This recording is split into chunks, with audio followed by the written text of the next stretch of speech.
If you've been wanting to learn how to do your own nails at home, I'm going to walk you through step-by-step, beginner-friendly, exactly how I do my Gel X nails. This is one of the easiest ways to do your own nails, and it costs me less to buy all these supplies than it does to get my nails done at the salon. The first step is just taking off anything that you already have on your nails, and I like to clip mine down. I use this tool to push back my cuticles, and then I'll go and clip off any dead skin and just clean it all up. I'm doing a really light buffing with my nail drill just to make sure I got off any glue from my last set. Then I'm switching to this attachment, which I like to use to just clean up my cuticle area and really smooth everything out. Now that my natural nails are prepped and ready, I'm going to pick out which extension fits each of my nails and lay them out. And it is essential to use clear nails for Gel X. I use dehydrator and primer on my nails before putting on the extensions. This does not go under the light, it dries super fast. Then I use a very coarse nail file to rough up my nails a little bit, and I'm going to take the nail drill with a sharper tip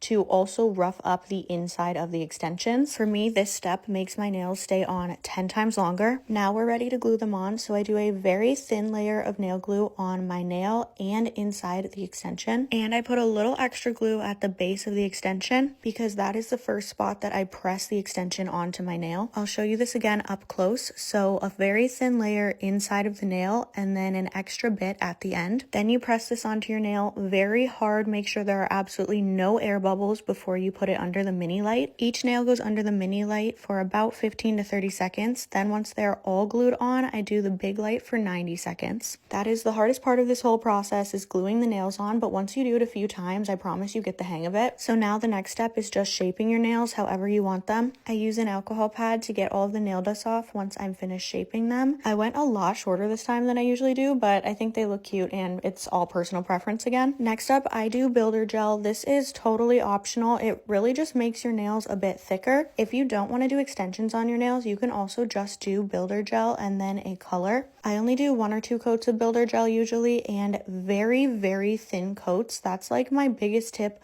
When you're doing any type of polish or glue in this process, you want to make sure every layer is very, very thin. If it's too thick, the gel won't cure properly, it won't get hard, you might get air bubbles. Just trust me, it's better to do many, many thin coats than a few thick ones. It does not work well. If you're not happy with something after you put it in the light, you can use the nail drill to file or buff it off. I was cleaning up the edges here because I got a little bit messy on the last coat, and in between every layer, I put my nails in the light for 90 seconds. And all the same things go for a top coat. You want this to be very thin, and then it will also go in the light for 90 seconds. Once that's all finished, I use an alcohol pad again just to wipe off all my nails. And that's how I do my own nails at home. Let me know if you would try this or if you have any other tips.